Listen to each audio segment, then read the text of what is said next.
이 시간에는 제15장 국민소득, 환율과 국제수지에 대해서 알아보도록 하겠습니다. 먼저 차례를 보시겠습니다. 제1절에서는 국민소득과 승수효과, 여러분들이 거시경제학에서 공부했던 국민소득 결정 방정식 그리고 승수효과에 대해서 공부를 하고요. 제2절은 이국 모형의 승수효과, 그러니까 개방경제에서 상대방 국가가 또 다른 어떤 반응을 보였을 때, 리스판스를 보였을 때 승수효과가 어떻게 변형되는지 하는 것을 공부하고, 3절에서는 환율 변화가 국제수지에 미치는 영향을 공부하도록 하겠습니다. 그리고 부록은 복잡한 수식들을 여러분들이 한번 살펴볼 수 있도록 정리된 내용입니다. 먼저 국민 총소득과 국내 총생산의 차이에 대해서 알아보겠습니다. 국민 총소득, GNI라고 하죠. GNI는 Gross National Income의 약자가 되겠습니다. 그리고 국내 총생산은 GDP고 Gross Domestic Product 약자가 되겠습니다. 이 두 개는 어떤 차이가 있는 거는 국민 총소득은 국민 기준이고 국내 총생산은 영토 기준입니다. 이게 무슨 뜻인 거는 국민 총소득은 우리나라 사람이 우리나라 안에서 생산에 참여하든 우리나라 밖에서 생산에 참여하든 어쨌든 우리나라 국민이 번 총소득 합계가 되겠고, 국내 총생산은 국민 기준이 아니라 영토 기준이니까 우리나라 안에서 외국인이든 우리나라 사람이든 우리나라 안에서 벌어들인 총소득 또 생산한 총생산물이 이 국내 총생산이 되겠습니다. 그래서 국민 총소득은 한 나라의 국민이 번 소득 합계고, 국내 총생산은 한 나라의 영토 내에서 생산된 최종 생산물의 시장 가치, 이렇게 구분이 되겠습니다. 국민소득 3면 등가의 법칙이 있는데, 국민소득은 어디에서 추계해야 하는 거는 한국은행에서 추계를 하고 있습니다. 그런데 이 국민소득을 추계할 때 생산 측면에서 추계를 하기도 하고 수요 측면에서 추계를 하기도 하고 분배 측면에서 추계를 하기도 하고, 이 세 측면에서 추계를 하는데 그 세 측면에서 추계한 국민소득이 같다는 것이 3면 등가의 법칙이 되겠습니다. 예를 들어서 여기 가게가 있고 여기 어떤 기업이 이 생산물을 해내는 기업이 있다고 하면, 이 기업이 생산해낸 것을 총 합계한 것이 생산 측면의 국민소득이 되겠고요. 이 기업을 에서 생산한 것을 가게가 소비하기도 하고 또 정부가 소비하기도 하고 또 해외 부문에서 소비하기도 하고, 이 수요 측면을 다 합한 것, 이게 수요 측면의 국민소득이 되겠고요. 그 다음에 이 생산된 생산물을 기업이 가계의 임금으로 또는 이자로 또는 이윤으로 분배를 해주는데, 이 분배를 해준 것을 합한 값, 이게 이제 분배 측면 국민소득이 되겠습니다. 이 값이 생산에서 추계를 하든 수요에서 추계하든 분배에서 추계하든 그 값이 항상 같다 하는 것이 국민소득 3면 등가의 법칙입니다. 앞에서 이야기한 GDP하고 GNI는 어떤 관계가 있을까? GDP는 영토 기준이니까 우리나라 안에서 내국인이든 외국인이든 이 생산된 다 합계가 GDP가 되겠고, GNI는 우리나라 사람이 생산한 것 플러스 여기에 플러스 우리나라 사람이 외국에서 생산한 것, 이걸 합한 것이 GNI가 되겠습니다. 그래서 폐쇄 경제에서는 GDP하고 GNI가 항상 같겠죠. 왜냐하면 해외 부분이 없으니까. 하지만 개방 경제에서는 GDP하고 GNI가 일치하지 않겠습니다. 예를 들어서 우리나라 안에 순전히 우리나라 사람들만 있고 또 우리나라 사람들이 외국에서 생산을 해낸다면 GDP보다는 외국 것이 합해지니까 우리 GNI가 더 클 것이고, 우리나라 사람은 우리나라 안에만 있고 외국에서 생산하지 않는데 또 우리나라에서 외국인이 들어와서 생산하고 있다면 GDP가 이 GNI보다 더 크게 된다고 생각할 수 있겠습니다. 그래서 해외 직접 투자 유입액이 외국에서 돈이 많이 들어온 이런 나라는 또 외국인 노동자가 우리나라에서 많이 유입한 이런 나라는 외국에서 투자도 하고 왔으니까 외국인도 왔으니까 GDP가 GNI보다 크겠죠. GDP가 GNI보다 크다. 그래서 세계은행 자료를 보면 2018년 기준으로 세계은행 자료를 보면 아일랜드와 싱가포르는 GDP가 GNI보다 많아요. 자, 그 이야기는 외국인들이 많이 들어와 있고 외국인들이 많이 투자를 했고 그런 뜻이 되겠고 일본과 독일은 GNI가 GDP보다 많아요. 그 이야기는 일본이나 독일은 외국에서 들어온 돈보다는 자기들이 외국에 나가서 투자하고 외국에서 나가서 일하고 이런 금액이 더 많다는 뜻이 되겠습니다. 그래서 아일랜드와 싱가포르는 외국 투자를 유치한 나라고 그러니까 외국에서 돈이 많이 들어온 거죠. 일본과 독일은 해외로 투자를 많이 한 국가임을 시사한다. 이렇게 볼 수 있겠습니다. 다음은 균형 국민 소득이 어떻게 결정되는지 공부해 보도록 하겠습니다. 여러분들 이것은 여러분들이 거시경제에서 공부했던 내용하고 같은 내용이 되겠습니다. 그래서 균형 국민 소득 방정식은 우리가 뭐라고 이야기하고 있는 거는 유효수요 이론이라고 이야기하고 있죠. 유효수요 이론. 유효수요 이론이라는 것은 케인즈 유효수요 이론이라고 이야기하죠. 케인즈 유효수요 이론. 내용은 뭡니까? 유효수요가 간단하죠. 유효수요가 소득을 결정한다 하는 것이 케인즈 유효수요 이론입니다. 자, 상황은 어떤 상황인 거는 자원이 풍부해요. 이만큼 생산할 수 있는 자원이 있는데 생산이 이만큼 이루어지지 않는다는 거죠. 다시 말해서 완전 고용이 이루어지지 않고 일부 자원만 사용되고 있다 이거예요. 왜 그러면 일부 자원만 사용되고 있느냐? 이걸 다 생산을 했더니 물건이 팔리지가 않아. 팔리지가 않으면 재고로 쌓일 수 있고 그 다음에 순환 과정에서 생산이 이루어질 수가 없겠죠.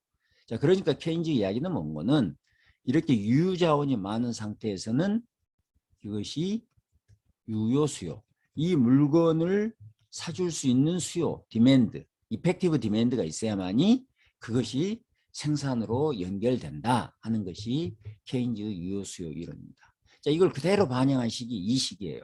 이 Y는 총생산 또는 총소득 이렇게 표현할 수 있겠고 이 총생산 총소득을 결정하는 것은 디맨드, 수요라는 거예요. 그리고 이 수요는 세 가지 측면에서 이제 폐쇄 경제라면 가계의 소비 수요, 가계들이 물건을 사는 거죠. 기업의 투자 수요, 기업들이 물건을 사는 거죠.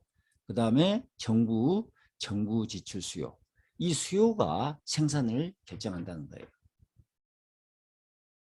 간단하게 이런 예를 한번 들어볼까요? 자, 쌀이라고 합시다. 쌀이 얼만큼 생산될 것이냐 하는 것은 사람들이 얼만큼 쌀을 소비할 것이냐에 의해서 결정이 되는데 그 쌀을 가게가 시장에서 사면 소비 수요, 기업이 직원들 먹이려고 쌀을 사면 투자 수요가 되겠고 정부가 대학에서 또는 정부가 식당에서 직원들의 밥을 먹이려고 쌀을 산다. 그러면은 그것이 정부 지출수가 됩니다. 그래서 어쨌든 경제 주체가 재화를 소비하게 되잖아요. 그 소비들이 그 수요가 합해가지고 총수요가 되고 그 총수요만큼 소득과 생산이 결정된다는 것이 유효 수요 이론이 되겠습니다. 이 식은 수요가 공급을 창출한다. 는 케인즈의 유효수요 이론을 반영하고 있다. 자, 그래서 유효수요 이론이라는 것은 제가 조금 전에 말씀드렸습니다만은 물가 및 명목임금이 경직적이다. 무슨 이야기인 거는 이게 자원이 많아요. 자원이 많은데 고용이 안 되고 있기 때문에 여기서 새로운 디맨드가 발생하더라도 수요가 발생하더라도 가격이 올라갈 이유가 없다는 겁니다. 그래서 물가도 변하지 않는다. 임금도 변하지 않는다. 유유자원이 있다. 이런 뜻이 되겠습니다. 그래서 경제 내에 유유자원이 있는 이런 상태를 전제하고 있다. 그래서 유유자원이 있으므로 수요가 증가하더라도 유유자원이 있으므로 수요가 증가하더라도 물가나 명목임금의 증가 없이 생산만 증가하게 된다. 수요가 증가하면 생산만 증가해. 그래서 그 생산 증가에 의해서 국민소득이 결정된다고 본다. 그다음에 불안정 고용 상태이므로 방금 이야기했듯이 물가가 올라가지 않고 생산이 증가하게 된다. 자, 그 방정식을 다시 한번 상세히 생각해 보면서 승수효과에 대해서 알아보도록 하겠습니다. 먼저 이제 케인즈는 소비함수가 소득에 의해서 영향을 받는다 그래요. 그러니까 사람들의 소득이 증가하게 되면 그만큼이 아니라 어느 정도 소비에 영향을 미치고 어느 정도 영향을 미치냐 하는 것이 한계 소비 성향입니다. 마지널 propensity to consume, 그래서 MPC 이렇게 이야기를 하죠. 그래서 소득이 증가하면 한계 소비 성향만큼 소비가 증가하게 된다. 그리고 소득이 10 증가했는데 소비가 10 이상 증가할 수는 없겠죠. 그 소득의 범위 내에서 그래서 0과 1 사이에 값을 갖게 된다. 그래서 만약에 예를 들어서 한계 소비 성향이 0.8이다. 그러면 소득이 10 증가했을 때 소비는 8만큼 증가한다는 것이고, 그럼 2는 뭐냐? 저축이 되겠습니다. 그래서 1-C가 한계 저축 성향. 자, 그러면 소득을 우리가 가져오면 일부는 소비가 되고 또 일부는 저축이 되고 뭐 이런 이야기가 되겠습니다. 식 15.1을 15.1에 대입을 하면 아까 y는 CIG 이렇게 했는데 그 C 대신에 소득 함수를 대입한다는 거죠. 이제 이걸 그림으로 그린 것이 그림 C5.1이 되겠습니다. 보시면 총수요 함수는 C 플러스 I 플러스 G인데 이렇게 누워있죠. 총수요 함수는. 이 누워있는 이유는 여기가 지금 소득이고 여기가 총수요입니다. 총수요. 애그리게이트 디맨드인데 이 누워있는 이유는 C가 소득 함수이기 때문에 그래요. I하고 G는 소득하고 관계없습니다. 이건 독립변수예요. 독립변수인데 이 C가 소득 함수이기 때문에 이렇게 누워있다 이렇게 보시면 되겠고, 그래서 이 C가 이 C의 기울기는 한계 소비 성향이 될 텐데 한계 소비 성향이 크면 이 C가 이렇게 경사지게 될 것이고 한계 소비 성향이 적으면 값이 적으면 0.8이 뭐 이런 형태다. 그러면은 0.6이면 이렇게 완만한 형태가 된다. 이렇게 보시면 되겠습니다. 그리고 여기는 총 수요하고 총 공급이 일치하는 45도선이 되겠습니다. 그러면 균형 국민 소득은 어디서 결정이 되는 거는 이 총 수요에 의해서 결정이 되니까 이 총 수요하고 이 총 생산이 만나는 여기가 균형 국민 소득이 된다는 겁니다. 그래서 CIG가 이렇게 되면 균형 국민 소득은 Y1에서 결정이 된다는 것이 이 균형 국민 소득 결정 그림표가 되겠습니다. 다음에는 승수효과를 알아보도록 하겠습니다. 정부 지출이 증가하게 되면 소득이 증가하게 되는데 이 소득 증가가 정부 지출 증가분의 승수배가 된다는 거예요. 자, Y는 CIG니까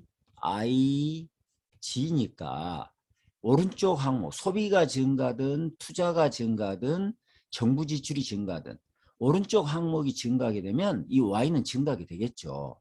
Y는 증가하게 되는데 예를 들면 정부 지출이 10 증가하면 Y가 10 증가해야 되잖아요. 그런데 Y가 10만 증가하는 게 아니라 이 10의 승수배만큼 증가한다 하는 것이 이 승수효과의 내용이 되겠습니다. 자, 왜 그러한지 한번 수학적으로 또 그림으로 또 개념적으로 경제 이론적으로 한번 살펴보도록 하겠습니다. 이 앞식을 전미분하면 이렇게 되죠. 전미분하면 이렇게 미분하면 이것이 증가해도 이것이 증가해도 이것이 증가해도 이것이 증가한다. 뭐 이런 이야기가 되겠습니다. 자, 이것은 변화가 없다고 하자. 간단하게 가정을 하는 거예요. 투자의 변화는 없는 상태에서 정부 지출만 증가했다고 하자. 그렇게 되면 이걸 정리를 다시 하면 이렇게 됩니다. 정리가. 뭐 이건 산수니까 여러분들이 쉽게 정리할 수 있겠어요. 그리고 이걸 뭐라고 그러는 거는 이걸 승수효과라고 그러는 거예요. 그래서 만약에 1-C를 승수효과라고 그러는데 만약에 C가 0.8이라고 가정하면 여기다 0.8을 대입하면 승수가 얼마가 됩니까? 1-0.8은 0.2니까 승수가 5가 됩니다. 승수가 5. 자, 그 이야기는 정부 지출이 10 증가하면 소득은 얼마 증가한다는 거는 10 곱하기 5인 50이 증가한다는 것이 이 승수효과의 이야기가 되겠습니다. 그리고 앞에서 1-C는 S하고 같다. 한 개 저축 성향입니다. 그러니까 이 승수는 1-C분의 1 이렇게 표현할 수도 있고 또는 S분의 1 이렇게 표현할 수도 있겠습니다. 자, 소득의 증가가 정부 지출 증가분보다 더 커지는 이유가 뭘까? 이게 승수가 나타난 이유가 정부 지출이 10 증가하면 소득이 10 증가하는 것이 아니라 50이 증가하는 이런 승수효과가 나타나는 이유가 뭘까 하는 겁니다. 먼저 정부 지출이 증가하게 되면 국민소득이 생산량 국민소득이 늘어나죠. 그러니까 정부 지출이 10 증가하면 소득이 10 증가한단 말이에요. 그런데 이 국민소득이 증가하면 그것의 한계 소비 성향만큼 추가적으로 소비 수요가 창출이 되죠. 그래서 또 소득이 늘어나게 되고 이 소득의 증가가 다시 소비 수요를 창출하면서 또 소득이 늘어나고 또 소비 수요가 창출되고 이런 순환 과정이 계속되면서 소득이 계속 증가해 가고 궁극적으로는 소득이 이 승수배인 50만큼 증가하게 된다. 그래서 최종적으로 소득 증가분은 초기 정부 지출 증가분은 승수배만큼 증가하게 된다. 자, 그러면 이렇게 질문을 해볼 수가 있겠어요. 정부 지출을 금년에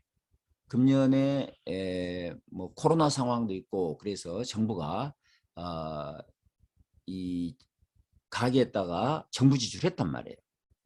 그래서 10을 했어요. 그러면 이 10이 우리 이론에 의하면 50만큼 증가한다는 것인데 이 50의 증가가 오늘 아니 금년에 바로 증가한다는 겁니까? 항구한 세월을 지나서 증가한다는 겁니까?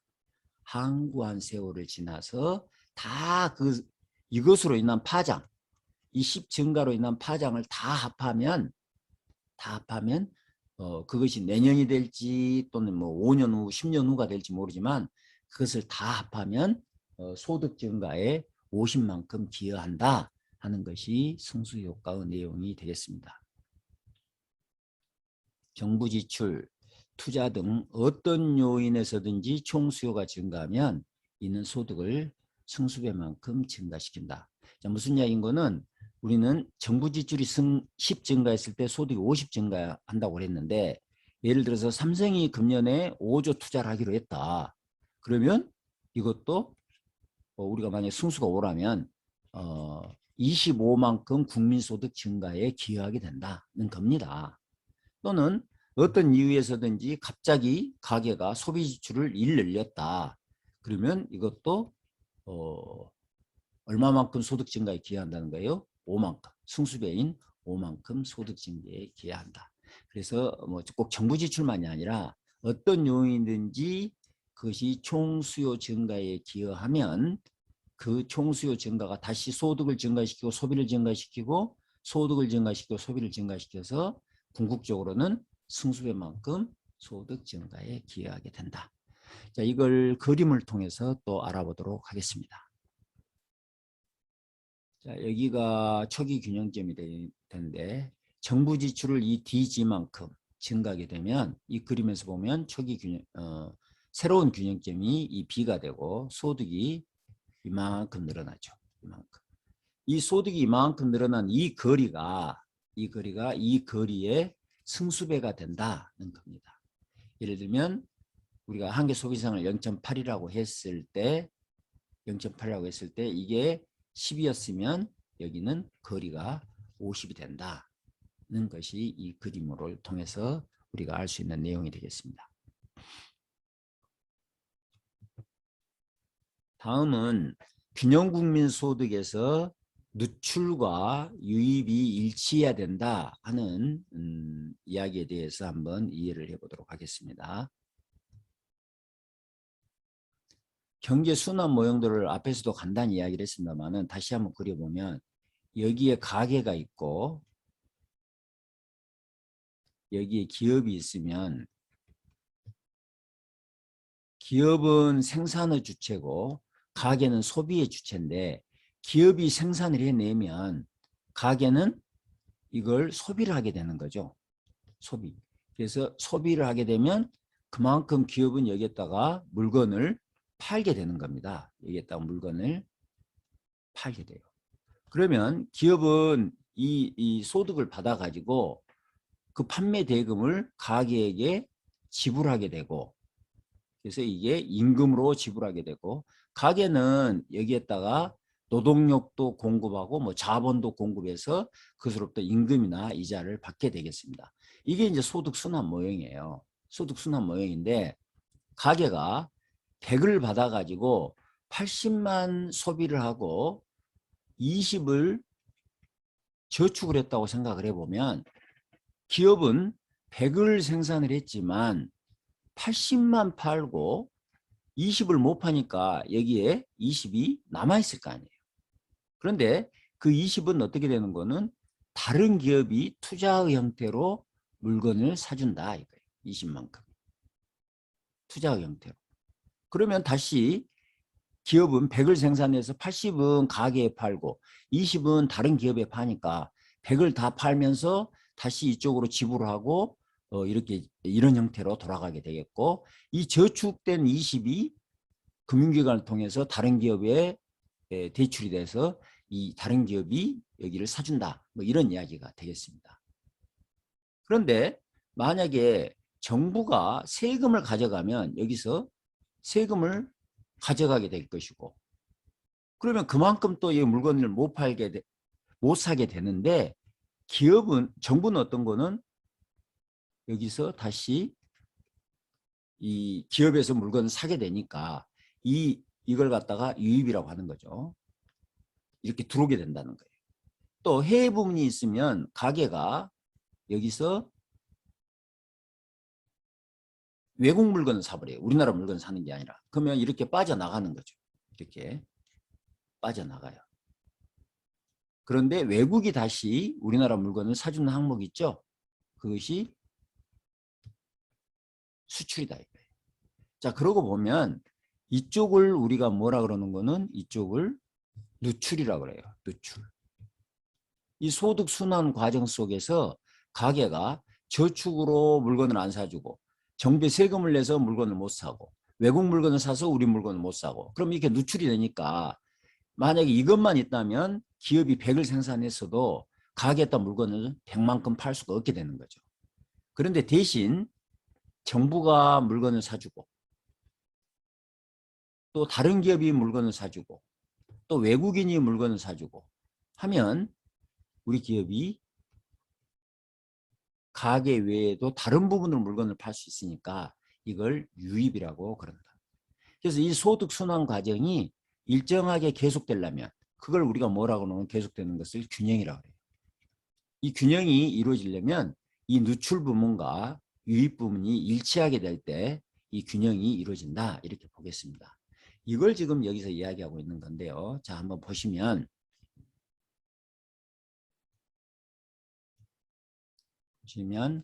이 소득을 받았을 때 가계가 그 어디에 처분하는 거는 소비의 저축의 세금에 처분을 하게 되죠. 소비의 저축의 세금으로 이렇게 빠져나가고, 그 다음에 유입은 아까 가게가 기업이 물건을 생산하는 것은 소비로 물건을 생산하고 투자로 수요에 의해서 물건을 생산하고 정부 지출에 의해서 물건을 생산한다고 그랬으니까 이게 C 플러스 I 플러스 G하고 같아진다는 거죠. 그래서 이 C를 제외하면 S 플러스 T는 I 플러스 G하고 같아진다는 이런 식이 성립하게 되는데, S 플러스 T는 누출이 되겠고 I 플러스 G는 새로 기업의 디맨드로 들어오는 유입이 된다. 이렇게 보면 되겠습니다. 이렇게 됐을 때 이제 균형국민소득이 계속된다, 지속된다 는 것이 이 경제 순환 모형들을 가지고 우리가 설명할 수 있는 내용이 되겠습니다. 저축과 조세를 우리는 누출, 리키지라고 그러고, 투자 정부 지출은 이렇게 새로 들어오는 것이니까 유입, 인젝션이라고 부른다. 소득 순환 과정에서 누출과 유입이 일치하게 될 때 우리는 거기에서 균형 국민 소득이 달성된다고 한다.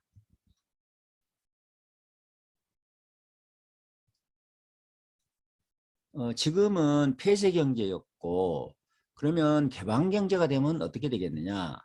다른 나라가 있게 되니까 균형 국민 소득 방정식이 이렇게 바뀐다는 거예요. CIG까지는 우리나라만 있을 때고, 개방 경제가 되면 외국인이 우리 물건을 사주게 되고, 그다음 우리나라 사람이 외국 물건을 사게 되니까 M을 빼게 된다. 이 M을 빼는 이유는 이 C의 가계의 소비에 우리 물건만 소비하는 것이 아니라, 또 기업이 우리 물건만 사는 게 아니라, 정부가 우리 물건만 사는 것이 아니라 외국 물건 사기 때문에 이 CIG에 수입이 들어있어요. 수입이. 그래서 순전히 오른쪽 항목에 우리 제품에 대한 수요만을 나타내기 위해서는 여기에 들어있는 수입 항목을 빼야 되기 때문에 여기 M이 있다. 이렇게 이해하시면 되겠습니다. 자, 그러고 보면 이쪽 항목은 CIG 플러스 X 마이너스 M은 어떻게 읽어요? 우리 제품에 대한 수요다. 우리 제품에 대한 총수요. 우리 총수요가 아니라 우리 제품, 우리나라 물건에 대한 총수요가 오른쪽 항목이다. 이렇게 보시면 되겠습니다. 그런데 이 수입도 소비하고 마찬가지로 우리 소득의 함수라는 거예요. 그래서 소득이 증가하면 일정 부분 수입이 증가하게 된다. 그래서 여기 방정식에다가 소비함수 그리고 수입함수를 집어넣으면 이게 이렇게 바뀌게 되고요. 이걸 전미분하면 뭐 이런 식이 되고요. 해보면 되고, 그 다음에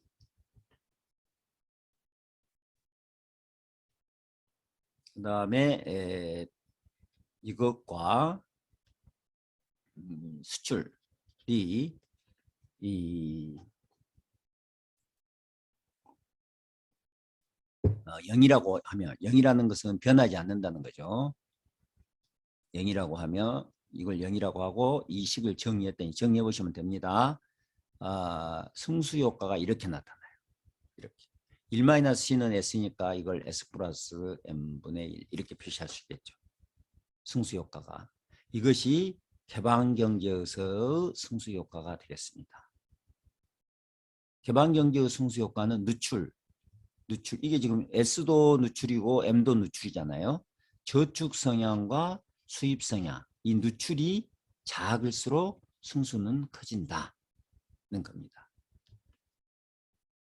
자, 여기서 보면 가계가 이렇게 지금 순환이 이루어지고 있는데, 이 누출 S하고 이 M을 우리가 누출이라고 그랬잖아요. 이 S나 M이 적으면 적을수록 이쪽으로 많이 들어가니까 승수효과가 커진다 이거예요. 자, 예를 들어서 수출이 증가했든 정부 지출이 증가했든 이것이 가계소득을 늘리게 되는데 이 가계소득의 증가분이 이 수요로 증가하기 위해서는 이 S나 M이 적어야 되는 거죠. 그래야지 승수효과가 커진다는 겁니다. 예를 들어서 우리가 S를 0.2 또 M도 0.2 이렇게 이야기하면 0.4분의 1이니까 승수효과가 2.5가 되네요. 승수효과가 2.5가 돼요. 어쨌든 여기를 보시면 폐쇄경제에서는 S분의 1이었는데 개방경제에서는 이 M이 항목이 더 있잖아요. 그러니까 승수가 더 적어진단 말이에요. 왜 개방경제에서는 승수가 적어질까요? 이 M만큼 누출이 되니까 승수가 적어진다. 이렇게 우리가 볼 수 있겠습니다. 자, 개방경제 승수 S 플러스 M분의 1은 폐쇄경제 승수 S분의 1보다 작다. 그 이유는 뭐냐? 개방경제에서는 폐쇄경제와 달리 소비의 일부가 소비가 전부 국내에 남지 않고 일부가 수입 수요 형태로 해외로 누출이 되기 때문에 승수효과가 더 적어진다. 이렇게 보시면 되겠습니다.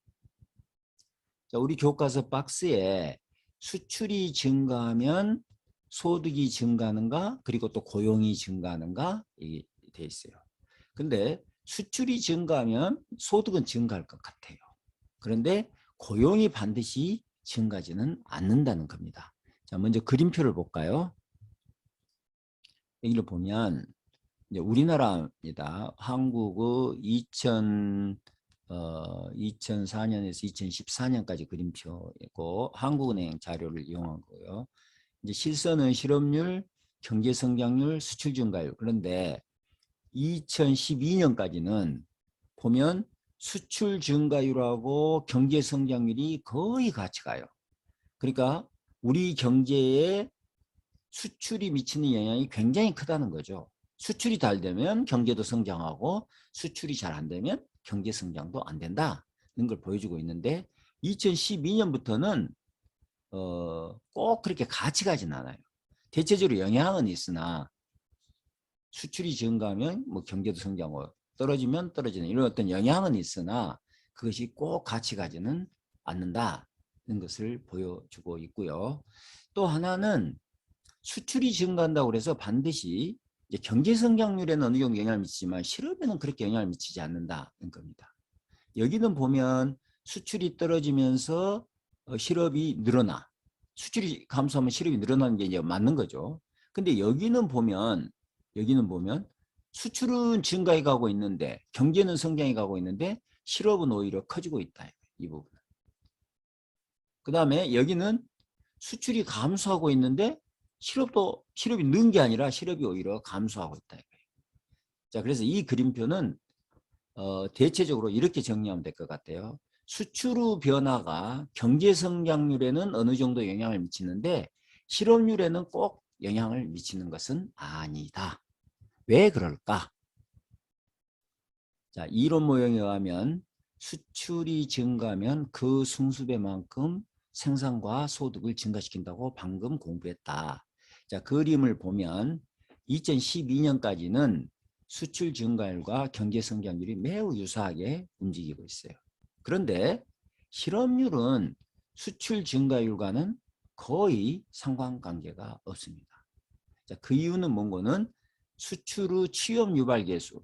이게 수출이 한 단위 증가했을 때 취업이 얼만큼 증가하느냐, 그것이 취업 유발 계수입니다. 이것도 한국은행에서 발표를 하고 있어요.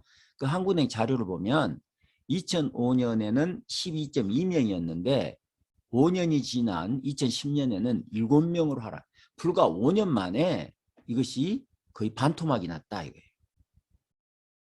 다시 말해서 5년 만에 수출 증가가 고용에 미치는 영향이 대폭 감소했다. 수출이 증가한다고 해서 고용이 늘긴 하지만 그렇게 많이 늘지는 않는다. 예전만큼 늘지는 않는다는 이야기입니다.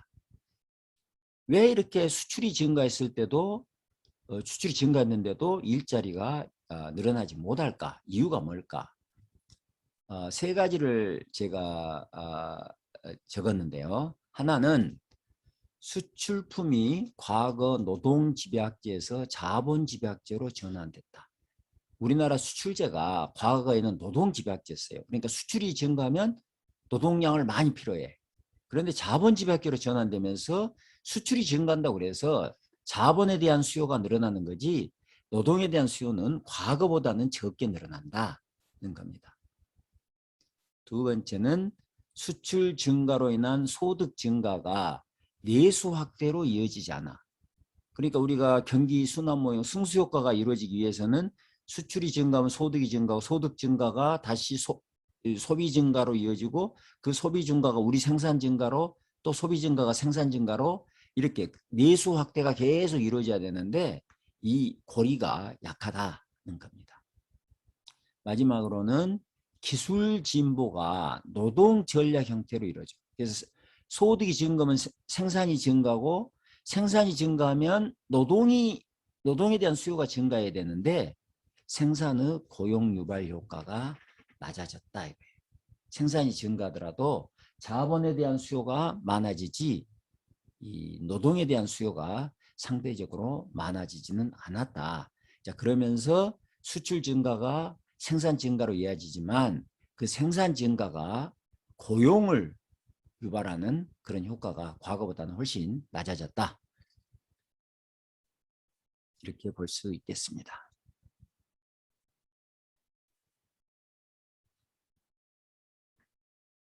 다음은 국민소득의 변화가 무역수지에 어떤 영향을 미치는가. 소득이 변한다고 해서 그것이 이 무역수지에 흑자를 만들어내는지 적자를 만들어내는지 하는 것을 보자는 겁니다. 무역수지는 수출과 수입의 차이니까 이게 트레이드 밸런스가 되겠고 이게 수출, 이게 수입. 수입은 이제 소득 함수가 되겠죠. 그래서 전미분하면 이렇게 되고 이걸 다시 정리하면 트레이드 밸런스는 수출에 이것도 승수네요. 이만큼의 영향을 미친다. 이는 수출 증가가 무역 수지에 얼만큼 개선을 나타내는 것을 보여주고 있고 그 감각을 찾기 위해서 우리가 실제 예를 들어서 값을 대입해 보면 한계 저축 성향을 0.2, 그다음에 한계 수입 성향을 0.2 이렇게 하고 대입을 했더니 0.2, 0.2, 0.2니까 뭡니까? 승수가 2분질이 되네요. 2분질. 그러면 수출이 100 증가하면 무역수지가 수출이 100 증가했으니까 무역수지가 100만큼 증가해야 된다. 이렇게 이야기를 해야 되는데 100이 증가한 게 아니라 무역수지는 50만큼 증가한다. 이런 이야기가 되겠습니다. 왜 그렇게 될까요? 여러분도 쉽게 생각할 수 있죠. 수출이 증가하면 그만큼 무역수지가 개선이 되는데 그 무역수지 개선으로 인해 소득이 증가하고 그 소득의 증가가 뭘 유발하게 되나요? 수입을 유발하게 되는 거예요. 수입을 유발하게 되니까 상대적으로 무역수지 개선 효과가 100만큼 증가하는 게 아니라 더 적게 증가한다는 이야기가 되겠습니다. 그래서 수출이 100 증가할 때 무역수지는 50만 개선된다. 초기 수출 증가분보다 무역수지 개선폭이 더 적은 이유는 뭐냐? 수출 증가로 인한 소득 증가가 수입을 유발하기 때문에 그렇다. 이렇게 보시면 되겠습니다.